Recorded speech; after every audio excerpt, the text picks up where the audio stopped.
স্বাগত আজকের বাংলাদেশে। আপনাদের সাথে আছে আমি খালেদ মহিউদ্দিন। মহাজোট সরকারের ৩.৫ বছরের টেন্ডারবাজি, চাঁদাবাজি, হল দখল, অন্তর্দ্বন্দ্ব সহ বিভিন্ন ঘটনায় বারবার এসেছে ছাত্রলীগের নাম। ৪ দলীয় জোট সরকারের সময় ছাত্রদলের নাম এসেছে একইভাবে। সম্প্রতি সিলেটের এমসি কলেজের হল পোড়ানোর ঘটনা কিংবা বুয়েটের ভিসি প্রভিসির পদত্যাগ দাবি আন্দোলনকারীদের উপর চড়াও হয়ে সমালোচনার মুখে পড়েছে ছাত্রলীগ। এছাড়া ছাত্রদলের নতুন কমিটি গঠিত হওয়ার পর নতুন করে আলোচনা এসেছে প্রায় ঝিমিয়ে পড়া এই সংগঠনটি। এই কমিটির নেতৃত্বে এসেছেন অছাত্র, সন্তানের জনক আর বিতর্কিত ব্যক্তিরা। সব মিলিয়ে দেশের ছাত্র রাজনীতির লক্ষ্য উদ্দেশ্য নিয়ে নতুন করে ভাবছেন অনেকে। এই অবস্থা আজকের বাংলাদেশে আমরা খুঁজবো কিছু প্রশ্নের উত্তর। অছাত্রের হাতে কেন তুলে দেওয়া হচ্ছে ছাত্র সংগঠনের নেতৃত্ব? প্রধান ছাত্র সংগঠনগুলো ছাত্রদের অধিকার রক্ষা এখন কতটা তৎপর? চাঁদাবাজি, টেন্ডারবাজিতে কেন জড়িয়ে পড়ছে ছাত্র নেতারা? রাজনীতিবিদ তৈরির ক্ষেত্র হিসেবে কতটা সফল এখনকার ছাত্র রাজনীতি? জানিয়ে রেখে আজকে বাংলাদেশে আপনার মতামত প্রশ্ন পাঠাতে SMS করতে পারবেন। SMS পাঠানোর নিয়ম AKBO লিখে স্পেস দিন, লিখুন আপনার নাম এবং ঠিকানা এবং পাঠিয়ে দিন ১৬২৩২ এই নম্বরে। এছাড়া ইমেল করতে পারবেন akbo@independent24.tv ঠিকানা, লিখবেন ফেসবুক ও টুইটারও। এসব বিষয়ে আলোচনা করতে আজ স্টুডিওতে আছেন বাংলাদেশের কমিউনিস্ট পার্টি CPB সাধারণ সম্পাদক জনাব মুজাহিদুল ইসলাম সেলিম, আছেন স্বেচ্ছাসেবক লীগের সাধারণ সম্পাদক জনাব পঙ্কজ দেবনাথ এবং জাতীয়তাবাদী ছাত্রদলের সাবেক সভাপতি জনাব আজিজুল বারী হেলাল। স্বাগত আপনাদের। এছাড়া আমরা সরাসরি কথা বলবো খুলনা বিশ্ববিদ্যালয়ের উপাচার্য ডক্টর সাইফুদ্দিন শাহ, বাংলাদেশ ছাত্রলীগের চট্টগ্রাম বিশ্ববিদ্যালয় শাখার সাধারণ সম্পাদক MA খালেদ চৌধুরী এবং সিলেট থেকে শাহজালাল বিজ্ঞান ও প্রযুক্তি বিশ্ববিদ্যালয় শাখা ছাত্রদলের আহ্বায়ক SM জাহাঙ্গীরের সাথে। স্বাগত আপনাদেরও। সেলিম ভাই, আপনি ছাত্র রাজনীতি করেছেন, কেন করেছেন? আসলে ছাত্র রাজনীতি কেন করেছেন ওই সময়? না, আমি যখন ম্যাট্রিক পাস করলাম জি, তখন আমাদের বন্ধু বান্ধব মিলে একটা চিন্তা হলো যে এখন তো আমরা স্কুল পাস করে কলেজে যাচ্ছি, তো কলেজের ছাত্রতা দেশের কথা একটু এখন আমাদের ভাবতে হয়, স্কুল ডিঙিয়ে এসছি। তখন আমরা খোঁজ খবর নেওয়া শুরু করলাম যে ছাত্রদের ভেতরে যে আন্দোলনগুলো হচ্ছে এবং সংগঠনগুলো আছে তাদের ভেতরে কার চিন্তাধারা কিরকম, এবং সেইখান থেকে খোঁজ খবর নিয়ে যেটাকে ইংরেজিতে বলে রেশনাল জাজমেন্ট, সব যুক্তি তর্ক এগুলো বিবেচনা করে তখন আমাদের এর আগে থেকেই কতগুলো চেতনা স্বাভাবিকভাবে আমাদের মনের ভেতরে বিকশিত হচ্ছিল। যেমন আমার নিজের কথা আমি বলতে পারি, ক্লাস 8-9 ছাত্র আমি, তখন আমাদেরকে এসে লিখতে দেওয়া হতো, সবাইকেই হয়তো এগুলো লিখতে দেওয়া হতো যে what is year aim in life. আমি বিজ্ঞানে খুব ভালো ছিলাম, তো আমি সেইটা অনুযায়ী আমার মনের কথা আমি লিখলাম যে আমি একজন বৈজ্ঞানিক হতে চাই। এবং বৈজ্ঞানিক কেন হতে চাই? কেননা আমি দেশের সেবা করতে চাই, এমন একটা যন্ত্র আবিষ্কার করব যাতে করে ওই যন্ত্র 100 জনের কাজ একজনই করে ফেলতে পারে, তাহলে দেশের বিরাট উপকার হবে। তা আমি এসেটা জমা দেওয়ার পর রাত্রেবেলা ঘুমানোর আগে হঠাৎ আমার মাথায় একটা চিন্তা দাঁড়ালো যে দেশের উপকারের কথা বলে আমি যদি এরকম একটা যন্ত্র বাই চান্স আবিষ্কার করে ফেলি, তাহলে 99 জন কিন্তু আমার এই দেশপ্রেমের কারণে বেকার হয়ে যাবে। তাহলে পরে আমি বিজ্ঞানের সঙ্গে আমি যদি সমাজ এবং তার কাঠামো এই চিন্তাগুলো যদি একই সঙ্গে না ভাবি, তাহলে পরে কিন্তু আমার দেশপ্রেমের প্রকৃত প্রকাশ আমি ঘটাতে পারবো না। এই জাস্ট একটা উদাহরণ দিলাম। এই ধরনের মানবিকতা বোধ, দেশপ্রেম, প্রগতিশীল চিন্তা, শ্রমের প্রতি মর্যাদা, এই জিনিসগুলো সম্মিলিত হতে হতে সেইটাকে আমি রূপায়িত হতে দেখলাম। তৎকালীন প্রধান 2টা সংগঠন ছিল তখন, একটা হলো ছাত্র ইউনিয়ন, আরেকটা হলো ছাত্রলীগ। একটা হলো বামপন্থী ধারার সংগঠন, আরেকটা হলো জাতীয়তাবাদী ধারার সংগঠন। তো আমার চয়েস, আমার নিজের রেশনাল জাজমেন্ট দিয়ে চয়েস হলো বামপন্থী ছাত্র ইউনিয়ন করতে হবে। এবং এইভাবে আমি ছাত্র আন্দোলনের একজন কর্মী হিসেবে আমি প্রবেশ করি। একটা খালি আমি বলতে চাই, দেখুন আমি জানি না আমার জেনারেশনের সবাই একমত হবে কিনা, কিন্তু আমি তো কোয়াইট কনভিন্স। আমরা বর্তমানেও দেখবেন, আমরা কি কোনো সময় বলি যে আইনজীবী রাজনীতি? আমরা কি কোনো সময় বলি যে শ্রমিক রাজনীতি? আমরা বলি আইনজীবী আন্দোলন, পেশাজীবী আন্দোলন, শ্রমিক আন্দোলন। আমাদের সময়ে কিন্তু নিজেদের পরিচয় আমরা দিতাম যে আমরা ছাত্র আন্দোলনের কর্মী। কিন্তু ছাত্র রাজনীতি এই অভিধাটা যুক্ত হয়েছে পরবর্তীকালে কোনো একটা সময়, এবং কি ব্যাকগ্রাউন্ডে সেইটারও একটা হিস্টোরিক্যাল অ্যানালিসিস প্রয়োজন। সম্ভবত এই কারণে যে অন্যান্য আন্দোলনের ক্ষেত্রে থেকে ছাত্র আন্দোলনের পার্থক্য এই জায়গাটায় যে এইটাকে, যেটাকে ইংরেজিতে বলতে হয় যে সুডো পলিটিক্যাল বা সেমি পলিটিক্যাল, একটা রাজনীতির ওরিয়েন্টেশন অনেক বেশি। যতটা তার নিজস্ব শিক্ষা জীবনের সমস্যা এবং দাবি দাওয়া, অধিকারের প্রশ্নগুলো যেমন ছাত্র আন্দোলনের অন্যতম একটা বিষয়বস্তু, ঐতিহাসিক কারণে ছাত্রদেরকে কিন্তু রাজনৈতিক ইস্যু নিয়ে রাস্তায় নামতে হয়েছে। সম্ভবত সেই কারণে অন্য ক্ষেত্রে আমরা এটা রাজনীতি শব্দটা ব্যবহার করি না, কিন্তু এইখানে ছাত্র রাজনীতি এটা ব্যবহার করা হচ্ছে। এবং যদি আজকের সমস্যাগুলো নিশ্চয়ই হয়তো পরবর্তীকালে আলোচনা হবে, এই সমস্যাটার কেন উদ্ভব হচ্ছে এখন ছাত্র রাজনীতির নামে আমরা যেটা দেখি, সম্ভবত এটা দুইটা এক্সট্রিমের একটা ক্ল্যাশ আমরা দেখতে পাচ্ছি। একটা হলো ডিপলিটিক্যালাইজেশন, আর একটা হলো ওভার পলিটিক্যালাইজেশন।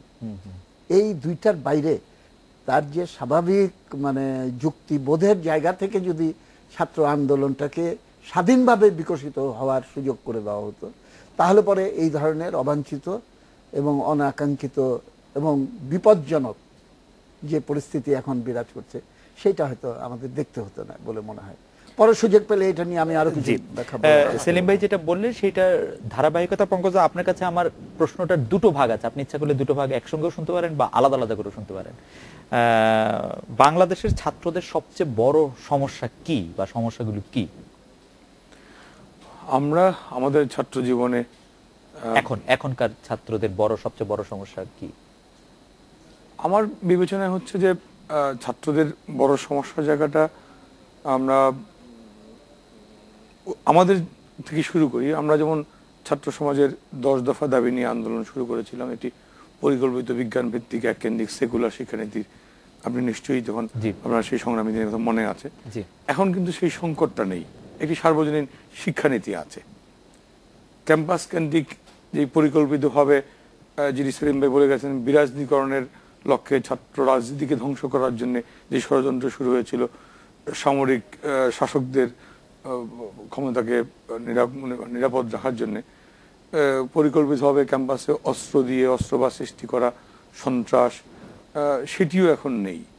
কাজেই আমার কাছে মনে হয়েছে পরিকল্পিত বিজ্ঞান ভিত্তিক শিক্ষানীতি আছে, ক্যাম্পাসে অস্ত্রবাজি নেই। ছাত্রদের তাহলে এখন কোনো সমস্যা নেই আমি মনে করছি না। যে উন্নয়ন কাজে অংশ নেওয়া, নিজেকে ক্লাসরুমে ফিরিয়ে নেওয়া, দেশপ্রেম, মানুষের প্রতি সমাজের প্রতি দায়িত্ববোধ, ছাত্রদের কোনো সমস্যা এই মুহূর্তে নেই আমার কাছে মনে হচ্ছে। তাহলে আমার দ্বিতীয় প্রশ্নের যে দ্বিতীয় ভাগটি সেটি আসলে এখন অপাঙ্ক্তেয়, তবু আপনাকে প্রশ্নটি করে রাখি যে এসব সমস্যা নিরসনে ছাত্রলীগ আসলে কি করছে, আমরা পরে আবার আসবো, কারণ তাহলে যেহেতু সমস্যা নাই সেহেতু তো এটা নিয়ে আর কোনো কথা না। হেলাল ভাই, আপনার জন্য আমার প্রশ্নটি একটু বড়, দয়া করে আমাকে একটু সময় দিবেন। ছাত্রদলের নতুন কেন্দ্রীয় কমিটির সভাপতি হচ্ছেন আব্দুল কাদের ভূঁইয়া জুয়েল।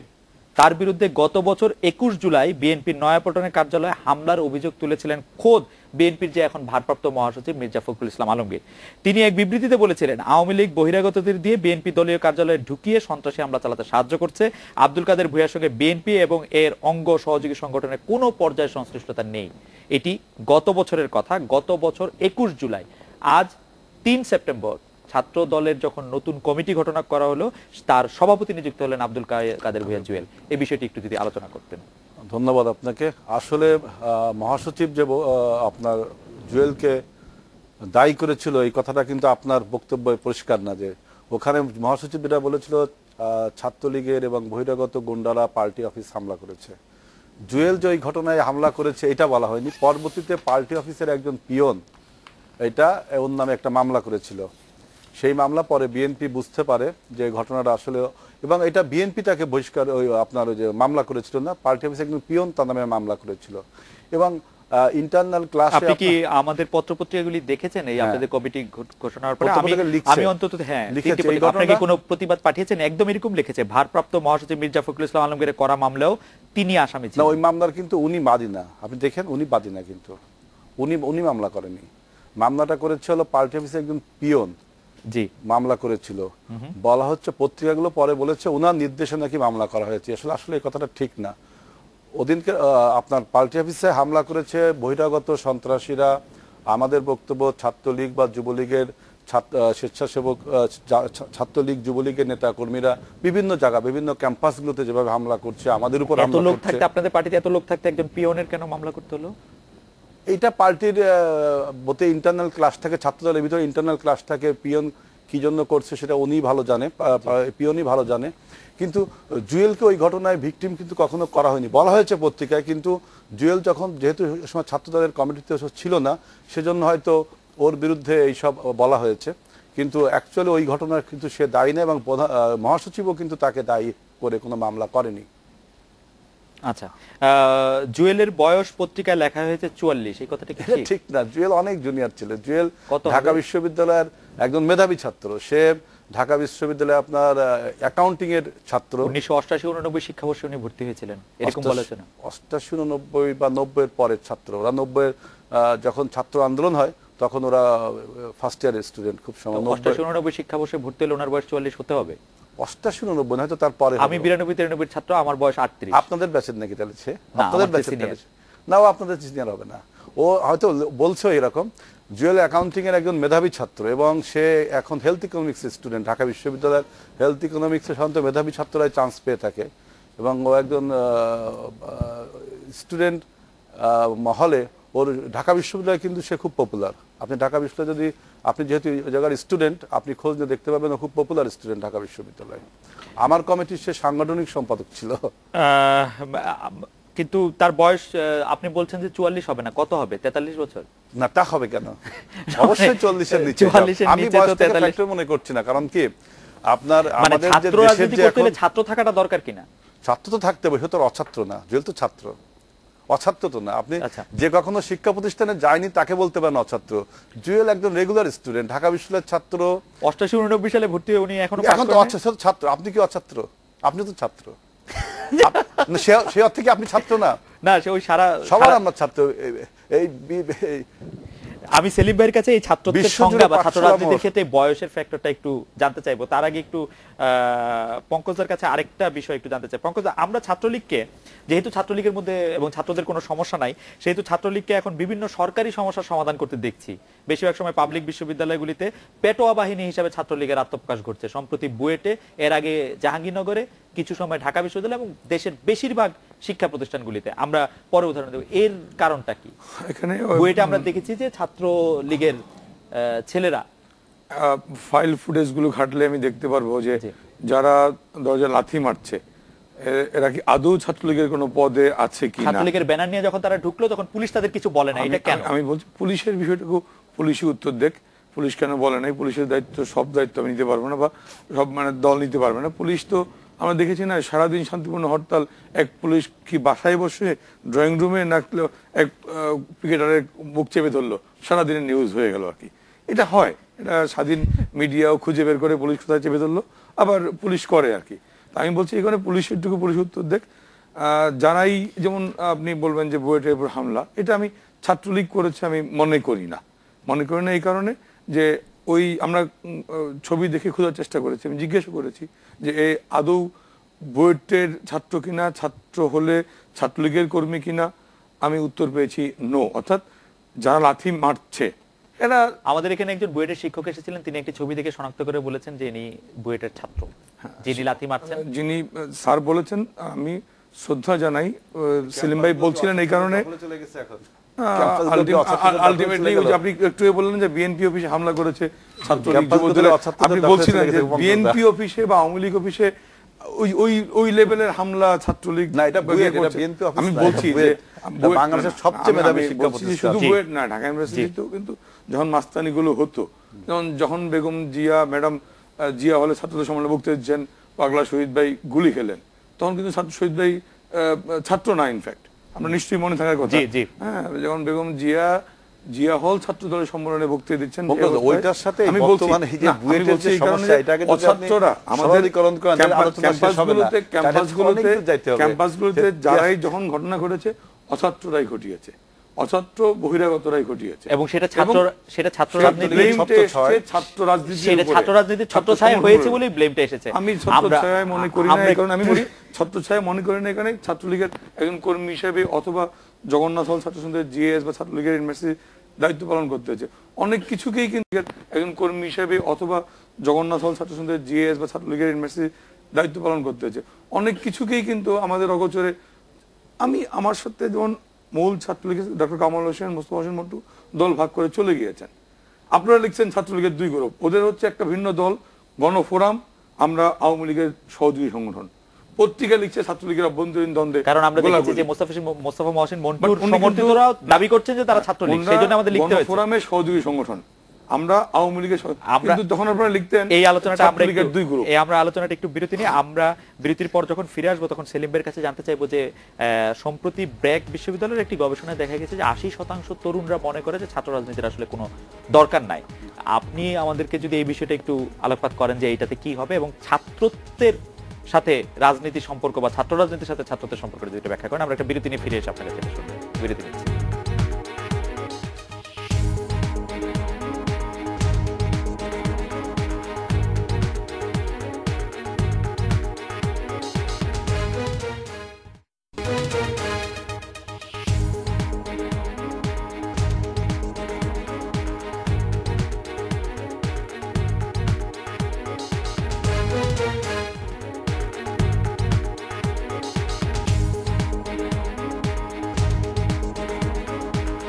বিরতির পর ফিরে এলাম। আজকের বাংলাদেশে বিরতির আগে আমরা জনাব মুজাহিদুল ইসলাম সেলিমের কাছে জানতে চাইছিলাম যে একটি গবেষণা ইয়েতে দেখা গেছে যে 80% যুবক আসলে ছাত্র রাজনীতি সমর্থন করে না বা চায় না। এই পরিপ্রেক্ষিতে যদি আমাদের বলতেন, এবং জনাব আজিজুল বারী হেলাল বলছিলেন যে ছাত্রত্বের তো আসলে নির্দিষ্ট বয়স করাটা এটা ঠিক না, এটা উনি সমর্থন করেন না। এই প্রসঙ্গে যদি আপনি একটু বলতেন। আচ্ছা, দুইটা বিষয় অল্প অল্প করে আমি বলার চেষ্টা করবো আর কি। প্রথমত হলো যে ছাত্রদেরকে ডিফাইন করা উচিত। আমাদের এই কথাটা ঠিক যে জীবনই হলো আমাদের পাঠশালা, সেখান থেকে সবাই একেবারে আমৃত্যু শিক্ষা গ্রহণ করে।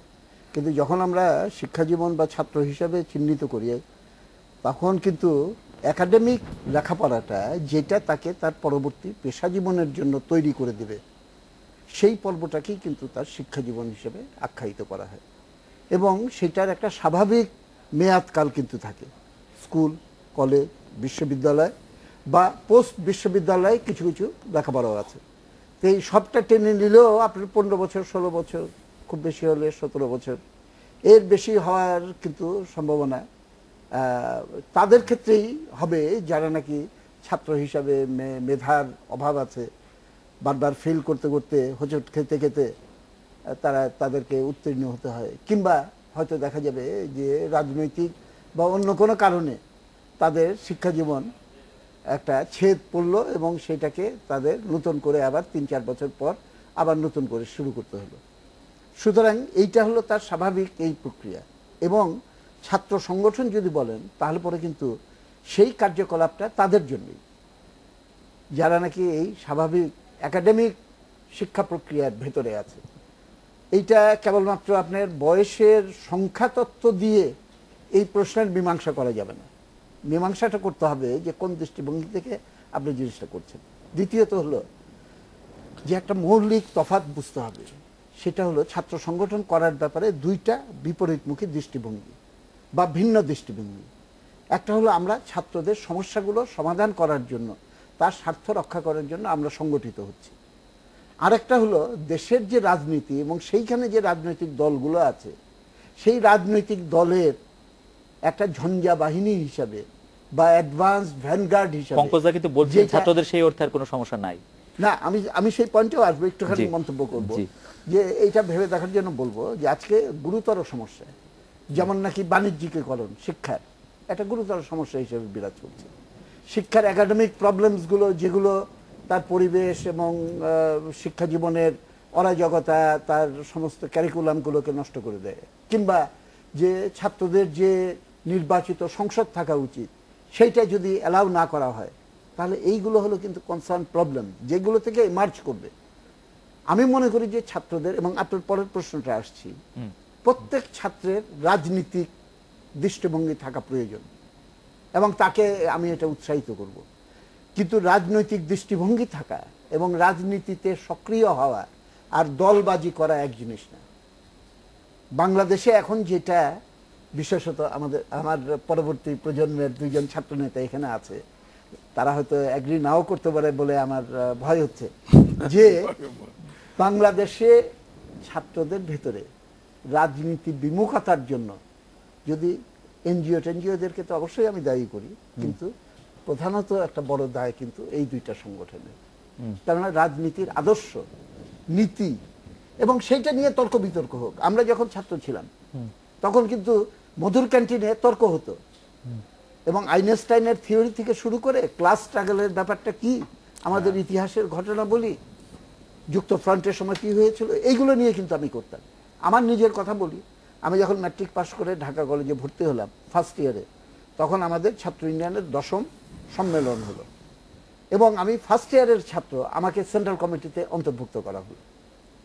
এবং আমি যখন ছাত্র ইউনিয়নের স্বাধীনতার পর দায়িত্বপ্রাপ্ত হই, প্রেসিডেন্টের দায়িত্ব গ্রহণ করি, তখন আমার কমিটির ভিতরে আমরা খুঁজে খুঁজে স্কুলের একটা ছাত্র থাকা উচিত আমাদের কমিটিতে, তা নাহলে স্কুলের ছেলের সেন্টিমেন্টটা এবং তার প্রবলেমটা আমরা বুঝবো কিভাবে। এবং আপনি এবং দুইটা জিনিসই এই জায়গা থেকে যখন দেখেন তখন জিনিসটা একরকম হবে, কিন্তু যখন আপনি মনে করেন যে আমার ঝঞ্ঝা বাহিনী রাজনৈতিক দলের একটা ঝঞ্ঝা বাহিনী তৈরি করাটা প্রয়োজন, তখন কিন্তু আপনি ভিন্ন ক্রেডেনশিয়ালটাকে প্রাধান্য দিবেন। সেইটা যেটা হয়তো হেলাল একটু বলার চেষ্টা করছে, যে গোলমালগুলোকে কন্ট্রোল করা এবং সেটাকে ছাত্রলীগের দাপটকে অতিক্রম করার জন্য ছাত্র দলের যে শক্তি দরকার, বা ছাত্র দলের দাপটকে অতিক্রম করার জন্য ছাত্রলীগের যেটা দরকার, তাহলে সেই কোয়ালিটি অনুযায়ী লিডারশিপ তৈরি করতে হবে। তার জন্য এবং আনফরচুনেটলি দুইটা সংগঠনই জিম্মি হয়ে গেছে এই সম্ভবত এই কারণে। এটা আমি ভেবে দেখার জন্য বলবো, বিনীতভাবে বলছি আর জি। হেলাল ভাই, এইখান থেকে বের হয়ে আসার কোনো উপায় নেই, হেলাল ভাই, কারণ ছাত্র দল থেকে যদি এক্সপেল করে তারা সব ছাত্রলীগে যোগ দিবে, ছাত্রলীগ থেকে যদি এক্সপেল করে হেলাল ভাই হেলাল ভাই দলেই তো এখন এই মুহূর্তে। আরেকটা যদি আমাকে দেন এক সেকেন্ড, মানে আধা মিনিট আমি বলছি, ছাত্রলীগের প্রধান প্রতিদ্বন্দ্বী যখন ছাত্র ইউনিয়ন ছিল, প্রতিযোগিতায় টিকে থাকার জন্য ছাত্রলীগকে সংস্কৃতিতে, শিক্ষায়, চেতনায় আরো উন্নত হয়ে কম্পিটিশন মোকাবেলা করতে হয়েছে। এখন যেহেতু প্রধান কম্পিটিশন ছাত্র দলের সঙ্গে, তখন অস্ত্রবাজি, সন্ত্রাস, মাস্তান, লালনের প্রতিযোগিতায় অবতীর্ণ হওয়া ছাড়া ছাত্রলীগের আর কোনো উপায় নেই। এবং একই কথা ছাত্রলীগের, ছাত্র দলের ক্ষেত্রে প্রযোজ্য। হেলাল ভাই নিশ্চয়ই বলবেন। আমরা একটু ঢাকার বাইরে থেকে শুনে আসি, আমরা একটু খুলনা বিশ্ববিদ্যালয়ের উপাচার্য ডক্টর সাইফুদ্দিন শাহ আছেন আমাদের সঙ্গে। ডক্টর সাইফুদ্দিন শাহ, খুলনা বিশ্ববিদ্যালয়ে সেই অর্থে ছাত্র রাজনীতি নাই, সেটা কি ইচ্ছা করে নাই, নাকি মানে আপনি কি এই বিষয়টি নিয়ে গর্ব করেন যে এখানে ছাত্র রাজনীতি সেরকম কোনো তৎপরতা তা কিছু নাই? সেটা ডক্টর সাইফুদ্দিন শাহ। আপনাকে ধন্যবাদ আপনাকে খালেদ মহিউদ্দিন। আজকে খুব একটা ইম্পর্টেন্ট জরুরি বিষয় নিয়ে কথা বলা হচ্ছে, আমি মনে করি এটা খুবই জরুরি বিষয়। আমার খুলনা বিশ্ববিদ্যালয় নবীন বিশ্ববিদ্যালয় কম্পারেটিভলি অন্যান্য বিশ্ববিদ্যালয় চেয়ে আমরা শুরু থেকেই এই বিশ্ববিদ্যালয়ে বলতে গেলে আমরা ডেলিবারেটলি আমরা একটা ছাত্র রাজনীতি অ্যালাউ করি না। ইনফ্যাক্ট আমাদের ছেলেমেয়েরাই রাজনীতি পছন্দ করে না। তারা প্রতিবার ভর্তির সময় তারা ভাইস চ্যান্সেলর সাহেবের কাছ থেকে তারা ওথ নেয়, প্রতিজ্ঞা করে যে তারা ছাত্র রাজনীতি করবে না এবং তারা বিশ্ববিদ্যালয়ের পরিবেশকে সুন্দর সুস্থ রাখবে। তা আমাদের এটা শিক্ষা, অন্যান্য বিশ্ববিদ্যালয়ের ক্যাম্পাস থেকে শিক্ষা, যে ছাত্র রাজনীতি করলে ছাত্র মানে শিক্ষার যে পরিবেশ এটা বজায় রাখা যায় না। স্যার ওরা শপথ নেয়, মোজাহিদুল ইসলাম সেলিম ভাই যেটা বলেছেন ওনার কথা বলি, স্যার ওরা শপথ নেয় যে ওরা রাজনীতি করবে না। স্যার ছাত্ররা ভর্তি হওয়ার সময় শপথ নেয় যে ওরা কোনো রাজনীতি করবে না। আমরা বলে করবে না মানে ওরা অবনকশা রাজনীতি, যেটা আর কি মানে বিষাক্ত রাজনীতি। আমি সেলিম ভাইয়ের কথা বলি যে মানে রাজনীতির দৃষ্টিভঙ্গি থাকা এবং এটা চর্চা করা দুই জিনিস। আমাদের দেশের ছাত্র রাজনীতি বা ছাত্র আন্দোলন এগুলো যেহেতু লেজুর বৃত্তি হয়ে গেছে, এই জন্যই কিন্তু সমস্যাগুলো হচ্ছে। আমরা ছাত্রদের রাজনীতি করতে দেই না বলে এই কথা অর্থই নয় যে তারা ডিপ অ্যান্ড ডাম হয়ে একজন গ্র্যাজুয়েট বের হবে। একটা ছাত্র যদি সামাজিক সাংস্কৃতিক আন্দোলনে যদি অংশগ্রহণ করে, আমাদের অনেক সংগঠন আছে ইউনিভার্সিটিতে, আমাদের মধ্যে 20টার মতো সংগঠন আছে, এই সংগঠনগুলোর সাথে তারা জড়িত থাকে। এগুলা সাহিত্য, সংস্কৃতি, নানা ধরনের সংগঠন আছে, এগুলো তারা জড়িত থাকে এবং যদি থাকে তাহলে কিন্তু তারা দেশের রাজনীতি, সমাজ, অর্থনীতি এবং দেশের পরিবেশ, স্বাস্থ্য, শিক্ষা সব বিষয়ে কিন্তু তারা। স্যার আপনাকে ধন্যবাদ। স্যার আপনাকে ধন্যবাদ। আমরা প্রয়োজনে পরে আবার আপনার সাথে কথা বলবো। আমরা একটু চট্টগ্রাম বিশ্ববিদ্যালয় ছাত্রলীগের চট্টগ্রাম বিশ্ববিদ্যালয় শাখার সাধারণ সম্পাদক এম এ খালেদ চৌধুরীর সঙ্গে কথা বলছি। খালেদ, আপনি ছাত্রলীগের সাধারণ সম্পাদক চট্টগ্রাম বিশ্ববিদ্যালয় শাখার, আপনার কাজ কি? আপনি কি করেন? মানে ছাত্রলীগের সাধারণ সম্পাদক হিসেবে আপনি কি করেছেন গত 2 বছর, বা কি ধরনের কাজ করেছেন আমাদের একটু বলেন। জি, ধন্যবাদ ইন্ডিপেন্ডেন্ট টেলিভিশনকে আমাকে এখানে আসার কিছু বলার সুযোগ দেওয়ার জন্য। আসলে প্রথমত আমি চট্টগ্রাম বিশ্ববিদ্যালয়ের একজন ছাত্র হিসেবে আমার যে অধিকারটি আছে সেই অধিকারটি বাস্তবায়ন করা হচ্ছে আমার সংগঠনের মূল লক্ষ্য।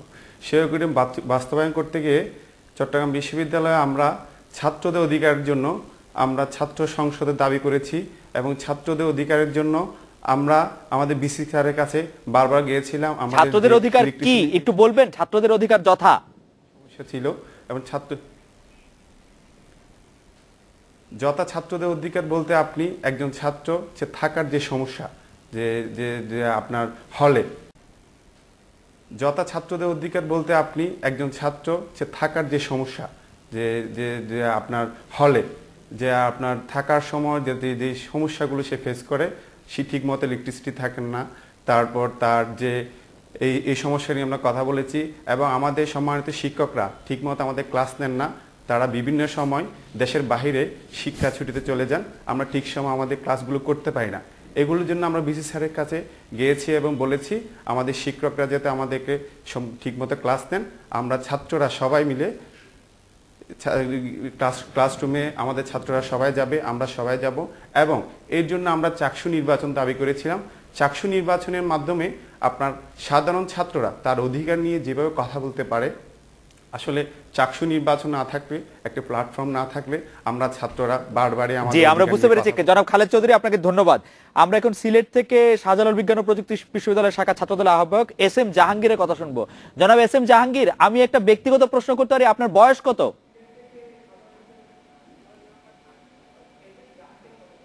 আমার বয়স 28। 28। তা আপনি তো 44 বা 43 হওয়ার আগ পর্যন্ত ছাত্রলীগের ছাত্রদলের সভাপতি হতে পারবেন না, এই ব্যাপারটা আপনাকে মানে একটু দুশ্চিন্তিত করে তোলে না? আসলে আপনার কথাটাই আমি ক্লিয়ার না যে 44 বা 47 ছাত্রদলের করতে পারবো না। ছাত্রদলের আমি একটু ক্লিয়ার করছি জনাব জাহাঙ্গীর, ছাত্রদলের বর্তমান সভাপতির বয়স 44, হেলাল ভাইয়ের দাবি অনুযায়ী 43 বছর 3 মাস অথবা 42, তারও নিচে, 40-এরও নিচে। তো আপনি 28 বছর থেকে যদি 40ও হতে হয় তাইলেও মানে অনেক বছর বাকি। আপনি কি ছাত্রদলের সর্বোচ্চ পদটায় যেতে চান কিনা, বা গেলে সেটা অনেক দূরের পথ কিনা?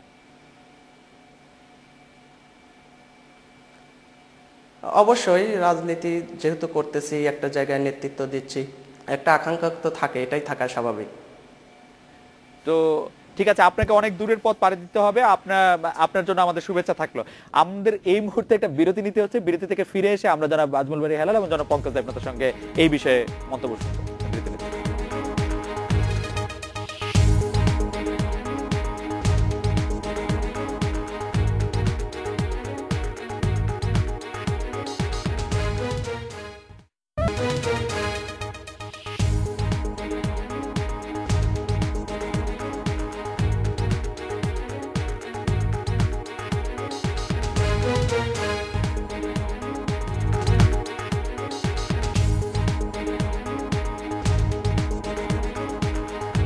বিরতির পর ফিরে এলাম আজকের বাংলাদেশে। জনাব পঙ্কজ দেবনাথ, আপনার কাছে জানতে চাইবো যে সেলিম ভাই যে প্রসঙ্গটা তুলেছিলেন যে বিরাজনীতিকরণের জন্য দুটি প্রধান দলকে এবং ছাত্র সংগঠনগুলির এক ধরনের ইয়াকে দায়িত্ব মানে তিনি দায়ী করেছেন।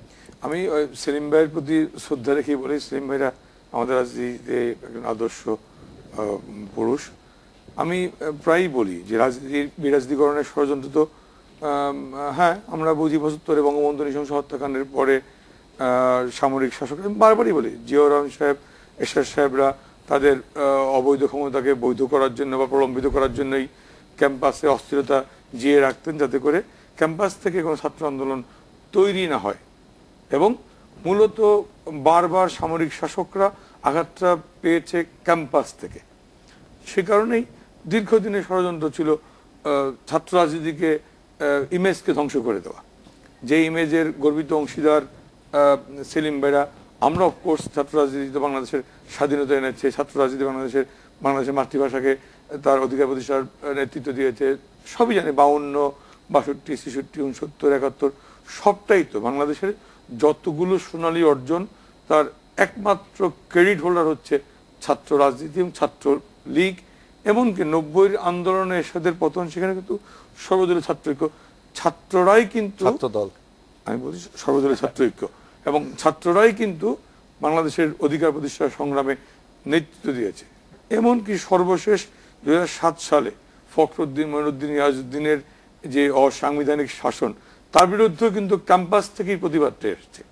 কাজেই যারা অবৈধভাবে ক্ষমতা দখল করতে চান বা ক্ষমতায় যেতে চান, তাদের প্রধান শত্রু হচ্ছে ছাত্র রাজনীতি এবং ক্যাম্পাসগুলোকে কলুষিত করা, অস্ত্র দিয়ে বিভেদ, দ্বন্দ্ব ঢুকিয়ে দেওয়া, এবং ছাত্রদেরকে হেলাল কিছু মনে করলে আমি সরি, যেটা হয়েছিল হিজবুল বাহার বা অস্ত্র দেওয়া, আমরা জানি এভাবেই যে চরিত্র হরণের প্রক্রিয়া করা।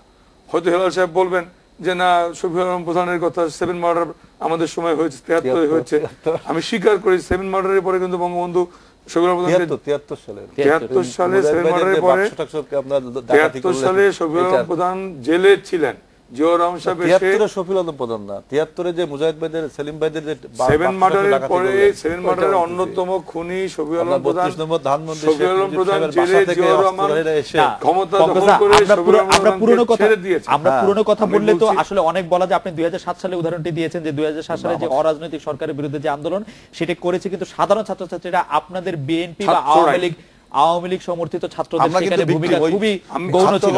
সেখানে সাধারণ ছাত্রছাত্রীদের আন্দোলন ছিল সেটা, এবং বামপন্থী ছাত্ররা সেটা পরে সাহায্য করেছে, কিন্তু সাধারণ ছাত্রছাত্রীরা, এবং সেটা আওয়ামী লীগ বিএনপির ছাত্র সংগঠন সেই কৃতিত্ব নিলে হবে না। না, ছাত্রদল কিন্তু সেখানে ছিল।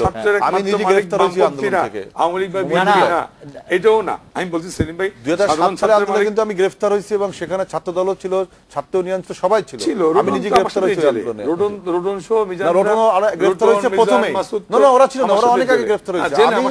ওই আগস্ট আন্দোলনে আমি প্রথম গ্রেফতার হই ছাত্রদের সাথে। ছাত্র আন্দোলন আমি ছিলে, এখন টিপু বাদশা, আমাদের ছাত্র ইউনিয়নের প্রেসিডেন্ট মানব, আমরা সব একসাথে গ্রেফতার হই। সাধারণ ছাত্ররাই আসে, ছাত্রলীগ, ছাত্রদল। এখনকার কথা যদি পঙ্কজ আপনার কাছে আমি একটু বিনীতভাবে জানতে চাই যে বিরাজনীতিকরণের জন্য আপনার দায়ী, কারণ আমরা ছাত্রলীগের পক্ষ থেকে, হেলাল ভাইয়ের প্রসঙ্গ পরে আসি, ছাত্রলীগের পক্ষ থেকে গত 3.5 বছরে, 7.5 বছরে, মানে ওই 90-এর আন্দোলনের পরে আমরা এমন কিছু দেখি নাই যেটা ছাত্রদের পক্ষে একটি কথা আপনারা বলেছেন, আমার মনে পড়ে না। আপনি বলেছেন বদ্ধ করে অল্প ইয়েতে, কিন্তু ছাত্রলীগের রাজনীতি কিন্তু ছাত্রদের জন্য রাজনীতি না, আমরা দেখি না। আমি কিন্তু শুরুতেই বলেছি এই মুহূর্তে যেটা করণীয়, আমরাও ছাত্রলীগের যারা আমাদের উত্তরাধিকারদের বলার চেষ্টা করি যে একটা সময় ছিল আমরা ছাত্র সমাজের চাকরি বয়স 30 বছর করতো, সেগুলো আমরা বলতাম, শিক্ষানীতির কথা বলতাম। এখন যেটা এই সময়ের বড় দাবি, সেটি হচ্ছে আমাদের যেই সন্ত্রাস, সাম্প্রদায়িকতার বিরুদ্ধে ছাত্র সমাজকে, নতুন প্রজন্মকে সোচ্চার করা। যুদ্ধ অপরাধী যারা আমার মানবতার শত্রু, স্বাধীনতার শত্রু, গণতন্ত্রের শত্রু, যারা বারবার শুধু 71-ই আমার মানবতার বিরুদ্ধে অপরাধ তা না, স্বাধীনতার বিরুদ্ধে করেছে তা না, ওরা 75-এর পরে সামরিক শাসনের পক্ষে অবস্থান নিয়ে গণতন্ত্রকে বিরুদ্ধে বারবার ওরা সামরিক শাসকদের পক্ষে অবস্থান নেয়। গণতন্ত্র, আমি উদাহরণ দিয়ে বলি, রাস্তার পাশে ছিনতাইকারীকে বসিয়ে রেখে যেমন সাধারণ নাগরিকের যাত্রা নিরাপদ না, ঠিক তেমনি সন্ত্রাস, এই সাম্প্রদায়িক শক্তিকে, রাজনীতি, দুর্নীতিবাজদেরকে রাজনীতিতে পুনর্বাসনের সুযোগ রেখে কিন্তু গণতন্ত্রের যাত্রা নিরাপদ হতে পারে না। সেই কারণে সন্ত্রাসের বিরুদ্ধে, যুদ্ধাপরাধীদের বিরুদ্ধে, সাম্প্রদায়িকতার বিরুদ্ধে আমাদের ছাত্র আপনার এই বিষয়ে রেসপন্স শেষ হলো। আপনার জন্য আমার আরেকটা বড় প্রশ্ন আছে, আমি একটু বলি। সেলিম ভাই যেটা বললো যে একটা ছাত্র তার একাডেমিক লাইফ পরে যদি ছাত্র থাকতে হয় তাহলে তিনি খারাপ ছাত্র ফেল করে, যাই হোক, কিন্তু বর্তমানে বাংলাদেশের যে অবস্থা, কোনো ক্যাম্পাসে ছাত্ররা, আমাদের জাতীয়তাবাদী ছাত্র দলের আদর্শের কোনো ছেলে ক্লাস করতে পারে না। ঢাকা বিশ্ববিদ্যালয় গত 3টি বছর ছাত্র দলের কোনো ছেলেকে ক্লাস পরীক্ষা থেকে বঞ্চিত রেখেছে।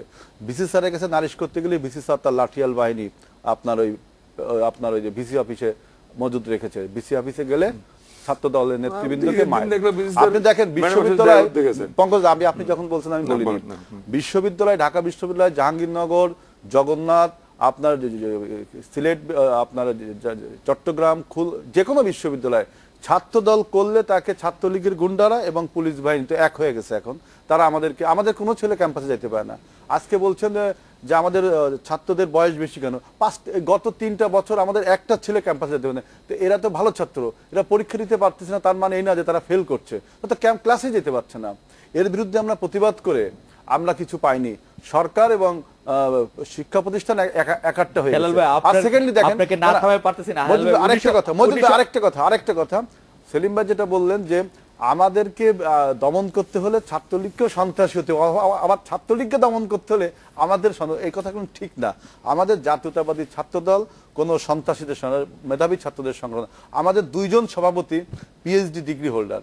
আমাদের একজন ঢাকা বিশ্ববিদ্যালয় আসাদুজ্জামান রিপন, উনি কিন্তু ডক্টরেট ডিগ্রি করছে। আমাদের ছেলেরা, আমাদের এবং আমাদের গোলাম মোহাম্মদ স্যার জাহাঙ্গীরনগরের, তিনিও একজন পিএইচডি ডিগ্রি হোল্ডার। আমাদের সাহিত্য, সংস্কৃতি, লেখাপড়া, খেলাধুলা, সাধারণ চিন্তা, জ্ঞান চেতনা, এগুলো সব আমাদের সংগঠন চর্চা। দূর থেকে আপনারা বলতে পারেন, যেহেতু আমাদের 35 ইয়ার্স আমাদের এই ছাত্র দলের যে ঐতিহ্য অব্যাহত রয়েছে, আমরা এখনো কিন্তু মানে ওই যে ঝিমিয়ে পড়া বা থেতিয়ে যাওয়া কোনো ছাত্র সংগঠন না। আমাদের সেই 80তে আমাদের অগ্রযাত্রা শুরু হয়েছে এবং সাধারণ ছেলেরা, বিশেষ করে মেধাবী ছাত্র, আপনি ঢাকা বিশ্ববিদ্যালয় ফার্স্ট ক্লাস যারা পাচ্ছে, ফার্স্ট সেকেন্ড, আমি যখন ঢাকা বিশ্ববিদ্যালয়ের ছাত্র ছিলাম, আমার কার্যনারের 16টা ডিপার্টমেন্ট ছিল তখন আমাদের বিজ্ঞান ভবনে। 16টা ডিপার্টমেন্টের 12টা ডিপার্টমেন্টের ফার্স্ট ক্লাস ফার্স্ট আমার ছাত্রদল করতো, আমাদের ছাত্রদল করতো। আপনি এখনো দেখবেন, আপনি আপনি আপনি আপনি একটা সেন্সাস নেন যে মেধাবী ছাত্ররা আমাদের সংগঠনে সবচেয়ে বেশি আছে। কারণ আপনি ছাত্রলীগের এখন যে সন্ত্রাস, সারা এই বুয়েটে দেখেন।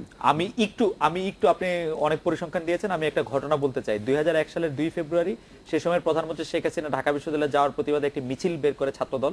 ওই মিছিলে হামলার নেতৃত্ব দিয়েছিলেন তখনকার ছাত্রলীগের নেতা মহিদুল হাসান হিরু। ছাত্রলীগের নেতা মহিদুল হাসান হিরু। আজকের পত্রপত্রিকায় বা গত 2 দিনের পত্রপত্রিকায় 2001 সালের ছবি এসেছে, যাতে মহিদুলকে চিহ্নিত করা হয়েছে। গতকাল মহিদুলকে ঢাকা বিশ্ববিদ্যালয় ছাত্র দলের সভাপতি করা হয়েছে। আপনি বারবার অনেক মেধাবী লোকের কথা বললেন। ছাত্রলীগের যে ছেলেটি ছাত্র দলের মিছিলে হামলা করেছিল, তাকে আবার ঢাকা বিশ্ববিদ্যালয়ের সভাপতি করা হয়েছে। সেলিম ভাই কতক্ষণ আগেই বলেছিলেন যে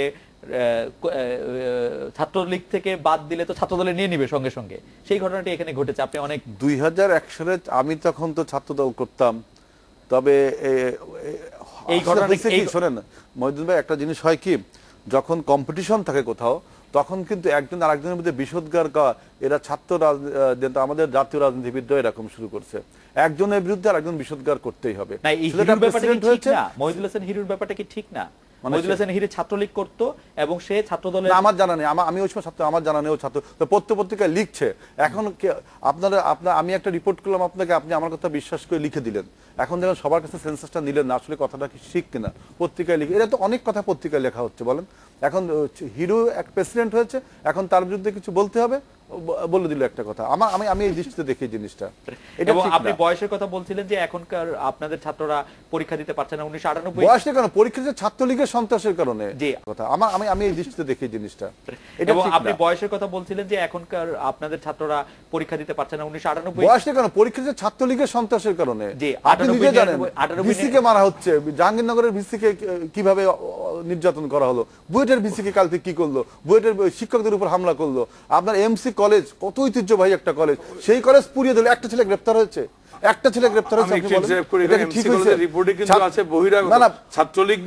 সরকার ঘুমাচ্ছে? তাহলে কি সরকার ঘুমাচ্ছে? সরকার ব্যর্থ?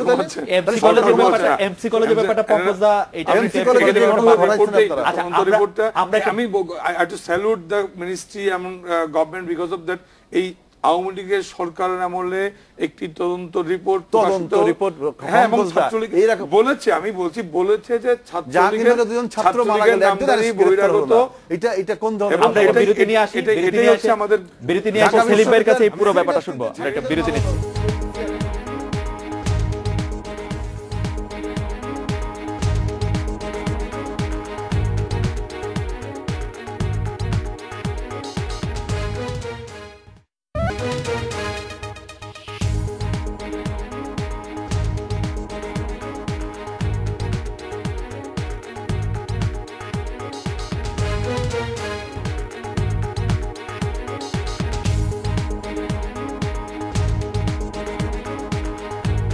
বিরতির পর ফিরে এলাম আজকের বাংলাদেশে। জনাব মুজাহিদুল ইসলাম সেলিম, আপনার কাছে শুনবো এই জনাব পঙ্কজ দেবনাথ এবং জনাব আজিজুল বারী হেলাল যা বলছিলেন সেটার প্রসঙ্গে। দেখুন, বিষয়টা তো আরো বিস্তৃত, সময় অতখানি নেই। আমি আবার রিপিট করছি যে সমস্যার উৎপত্তির আসল জায়গাটা আমাদের বুঝতে হবে। এটা কতগুলো ধারণাগত জায়গায় আমরা বিপদগামী হয়ে গেছি, বিশেষ করে বড় সংগঠন, প্রধান দুইটা সংগঠন সম্পর্কে এটা আমি ভাবার জন্য বলবো। কনসেপশনটা হলো এরকম যে রাষ্ট্র ক্ষমতা হলো আসল জিনিস।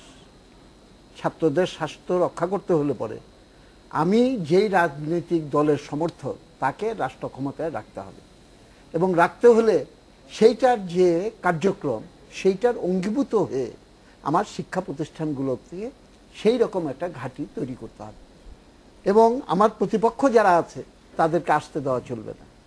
এখন যেটা ছাত্র দলের পক্ষ থেকে বলা হলো যে ছাত্র দলকে আমরা কিন্তু সেলিম ভাই ক্ষমতায় ছিলাম, সেলিম ভাই আমরা ক্ষমতায় ছিলাম এর আগে যখন ছাত্র দল ছিল কই সেলিম ভাই আপনি দেখেন আমাদের 5 বছরে ছাত্রলীগ একটা সেকেন্ডের জন্য ক্যাম্পাসের বাইরে যায়নি। আচ্ছা যাই হোক, আপনারা ক্যাম্পাসে আমাদের আহ্বানের ক্যাম্পাসে 2001 সালে ক্ষমতা হয়ে আসা ওই রাতে ইলেকশনের রাতে কিন্তু সব ফিরিয়ে নামাই দিয়েছিলেন। আমার ভুল হতে পারে, কিন্তু আমার মত এটা বলছি, আমার মতটা সেলিম ভাই 2001 থেকে 2005 ভুল হতে পর্যন্ত পারে। দিস ইজ দ্য কালচার যে যখন যেই দল ক্ষমতায়, এটা আমাদের ধারণা সবার যে আমরা তা, কিন্তু ছাত্র সংগঠন সেটা ছাত্র দল হোক আর ছাত্রলীগ হোক, যদি প্রোটোকল ডিউটি নামে একটা ডিউটি আছে যে ছাত্র নেতারা করিডোর দিয়ে হেঁটে গেলে পেছনে পেছনে 50 জন যেতে হবে, ঠিক মতো প্রোটোকল না ডিউটি করলে তোমাকে সিট ওইখান থেকে কিন্তু আউট করে দেওয়া হবে। এই কালচার ওয়াজ গোয়িং অন এত মানে দশকের পর দশক ধরে, এবং এই যে ব্যাপারটা এইটা একটা জাস্টিফাই করা হচ্ছে, এখন কমে গেছে, এখন কমে গেছে, এখন কমে গেছে, কিন্তু এখন আর গডফাদার নাই, এখন আর মাস্টার নাই। এখন কোশ্চেনটা হচ্ছে যে এই জিনিসটা করা হয় কোন জাস্টিফিকেশনে, আর এটা কিন্তু বুঝতে হবে এটা জাস্টিফিকেশন থেকে করা হয়, এবং একটা লজিক দাঁড় করানো হয়। লজিকটা হলো I touch the table, table touches the ground, so I touch the ground. সুতরাং ছাত্রদের স্বার্থ রক্ষা করতে হলে হয় আওয়ামী লীগকে বা বিএনপিকে, যার যার দল তারা মনে করে যে রাষ্ট্র ক্ষমতায় থাকতে হবে, সুতরাং ছাত্রদের স্বার্থের প্রয়োজনীয়তাতেই আমাকে মাস্তান বাহিনী লালন করতে হবে যাতে এখানে প্রতিপক্ষ এসে এই জিনিসটা না করতে পারে। This is one concept. আরেকটা কনসেপ্ট হলো আমি একজন ছাত্র, আমার ভাইরা আছে সমস্ত ছাত্র সমাজ, আমার আজকে এই প্রবলেম, এবং প্রবলেমগুলো কেবলমাত্র টেক্সট বই সংক্রান্ত নয়, ব্ল্যাকবোর্ড সংক্রান্ত নয়, শিক্ষকের অনুপস্থিত সংক্রান্ত নয়, এই সমস্যাগুলোর সঙ্গে কিন্তু দেশপ্রেমও জড়িত আছে, এইটার সঙ্গে কিন্তু রাজনৈতিক ইস্যুজ এন্ড আইডিওলজি সেগুলোও কিন্তু জড়িত আছে, যুদ্ধ অপরাধীদের বিচারের প্রশ্ন জড়িত আছে। কিন্তু সেইটাকে যদি আমি ডাইরেক্টলি দলীয় অঙ্গ সংগঠনের ধারণা থেকে ওইটার সঙ্গে যদি যুক্ত করে দিই, তাহলে পরে কিন্তু আমি প্রথম যেই সমস্যাটার কথা বললাম ওই সমস্যাটার ভেতরে পড়বে। ওর জন্য অনেকে ডিসএগ্রি করতে পারে, কিন্তু আমি তো মনে করি যে আমাদের এখন শিক্ষা জীবনের ছাত্র সংগঠনের সমস্যা not that there is too much politics, but there is too little politics বা জিরো পলিটিক্স। ছাত্রলীগ এবং ছাত্র দলের নেতৃবৃন্দকে আমি অনুরোধ করব, তারা রাজনীতিকরণের দিকে যদি তাদের ক্যাডারদেরকে নিয়ে যায়, তাহলে পরে একমাত্র তারা এই অচলায়তন এবং রুগ্নতা থেকে মুক্ত হতে পারবে, অন্য কোনো ভাবে। পঙ্কজ, আপনি যদি খুব সংক্ষেপে একটু বলেন যে হেলাল ভাই যেটা বলছিল যে ঢাকা ইউনিভার্সিটিতে ছাত্ররা পরীক্ষা পর্যন্ত দিতে পারছে না, অপরাধ শুধু ছাত্র দল করার জন্য। আসলে আমি বলি, হেলাল সাহেব আছেন বসা, এগুলো রাজনীতিবিদরা, আশরাফ ভাই প্রায় বলেন রাজনীতিবিদরা বলার জন্য অনেক কথাই বলে, তো ক্যাটাগরিক্যালি ক্যাম্পাসটা আমরাও তো ছিলাম ছাত্রলীগের নেতা হিসাবে, কর্মী হিসাবে তো কাজ করার চেষ্টা করেছি।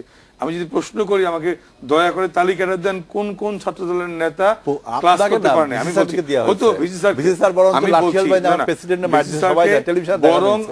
বরং ছাত্রলীগের অনেকেই ভিসি স্যারকে মনে করে ভিসি স্যার অনেক বেশি লিবারাল, ছাত্রলীগের চেয়ে ছাত্র দলকে বেশি প্রিভিলেজ দেয়,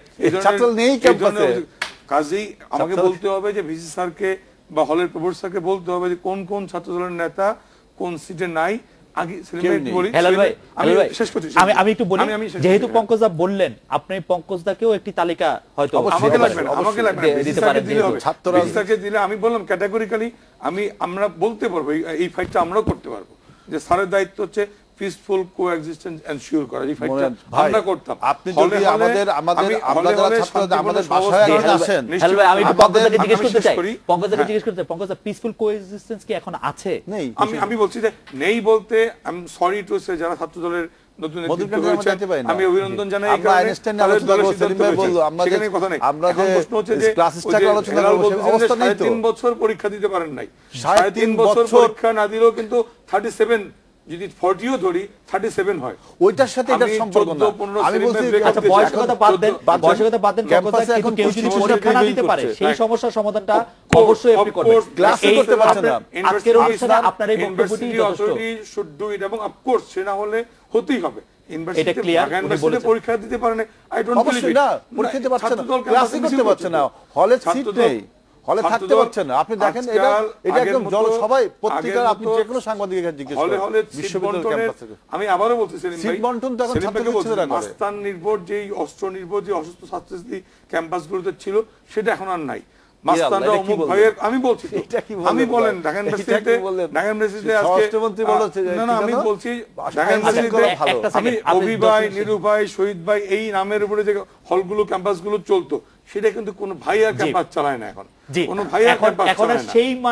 সেই মানের আমি হয়তো বলছি যে লোক নাই, কিন্তু এখন- তার পরবর্তী পর্যায়ে আরো অনেকে সৃষ্টি হয়েছে। এখন সেমি আমি হ্যাঁ, মনে হ্যাঁ, করছি তার ঢাকা মধ্যে ইউনিভার্সিটিতে আরো অমুক ভাইয়ের নেতৃত্বে টেন্ডারবাজির নিয়ন্ত্রণ আর রাজনীতি এক জিনিস না। টেন্ডারবাজি আমি তো বলছি জাহাঙ্গীরনগর জি, আব্দুল ভাই, আপনি, জাহাঙ্গীরনগরে- হেলাল ভাই, আপনি বলবেন আপনি একটু 10 সেকেন্ডে যদি শেষ করে দেন পঙ্কজ দা। হ্যাঁ, আমি শেষ করছি, সেলিম ভাইকে বলি যে ক্যাম্পাসগুলোতে আগের চেয়ে অবস্থা অনেক বেশি উন্নয়ন হয়েছে। যে এটা আপনি প্রথমেই হলগুলোতে- বলেছেন যে হ্যাঁ। ছাত্রদের আর কোনো সমস্যা নাই, সুতরাং আমরা না, হেলাল- ছাত্রদের সমস্যা নাই বলতে সমস্যা নেই, ছাত্র সমাজের সমস্যাগুলো কি?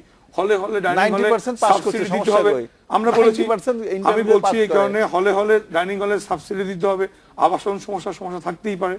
30,000 ছাত্র, হল নাই, অ্যাকোমোডেশনে, এগুলো হচ্ছে একাডেমিক সমস্যা। ন্যাশনাল পলিটিক্সের যে দাবিগুলো, যেগুলো নিয়ে মেজর জি, মুভমেন্ট আপনি আমরা এটা বলেছেন। করতাম, আমরা- মিছিল নিয়ে আমাদের প্রেস শেষ ক্লাবে করতে হবে, আসতাম, সেই জায়গাগুলো নেই। আমরা একটু হেলাল ভাইকে শুনি। হেলাল ভাই, আপনি আমাদেরকে 30 সেকেন্ডে যদি শেষ করে দেন যে আপনি- আমাদের দেশে এখন যে অবস্থা প্রিভেল করছে, বিশেষ করে আপনি দেখেন করাপশনে দেশটা ভরপুর, একদম টোটাল আপনার ব্যাংকগুলো সব লুটপাট করে নিয়ে যাওয়া হয়েছে। এরপরে আপনি দেখেন যে আইন শৃঙ্খলার অবস্থা দেখেন, হত্যা, গুম, আপনাদের সাংবাদিক গুম হয়ে গেছে, তার কোনো বিচার হচ্ছে না। সাগর রুনির বিষয়টা দেখেন, আমাদের ইলিয়াস আলীকে গুম করে দেওয়া হচ্ছে, তার কোনো বিচার ছাত্র হচ্ছে না। রাজনীতি প্রসঙ্গে যদি বলেন, ছাত্র হেলাল ভাই, আমাদের রাজনীতিতে এখন তো ছাত্র রাজনীতিতে ছাত্রদেরকে আরো বেশি আন্দোলনমুখী হতে হবে। এই যে গভর্নমেন্টের যে এখন অপশাসন চলছে, এই যে একটা আপনার মানে গভর্নমেন্টকে সরানোর জন্যই, অবশ্যই। বিএনপি কে শক্তিশালী করার জন্যই ছাত্রদলকে শুধু মানে- ছাত্র আন্দোলনের প্রয়োজন, কারণ উনি বলছেন না যে ছাত্র। আপনার যে কোনো একটা অটোক্রেটিক গভর্নমেন্টকে সরানোর জন্য ছাত্ররাই প্রথম প্রতিবাদী অংশ। জি, তাই আপনার না? বক্তব্য সুতরাং- আপনার বক্তব্য সুতরাং স্পষ্ট। আপনি ছাত্ররা- বলছেন যে আসলে ছাত্র আন্দোলনকে শক্তিশালী এবং শক্তিশালী বেগবান হতে হবে সরকার পরিবর্তনের জন্য, যেটি সেলিম ভাই বলেছিলেন আগেই, যে রাষ্ট্র ক্ষমতাটাই আসলে মূল। আমার বক্তব্য, ছাত্র আন্দোলন শক্তিশালী হোক, সন্ত্রাসের বিরুদ্ধে, জঙ্গিবাদের বিরুদ্ধে, সাম্প্রদায়িকতার বিরুদ্ধে। জি। আমি চাই ছাত্র আন্দোলন আরো বিকশিত হোক, জি। যুদ্ধাপরাধীদের বিচারের। জি, জনাব মুজাহিদুল ইসলাম সেলিম, জনাব পঙ্কজ দেবনাথ এবং জনাব আজিজুল বারী হেলাল, আপনাদের অনেক ধন্যবাদ। এই ছিল আজকের বাংলাদেশে। দেখা হবে আগামীকাল এই সময়। শুভরাত্রি।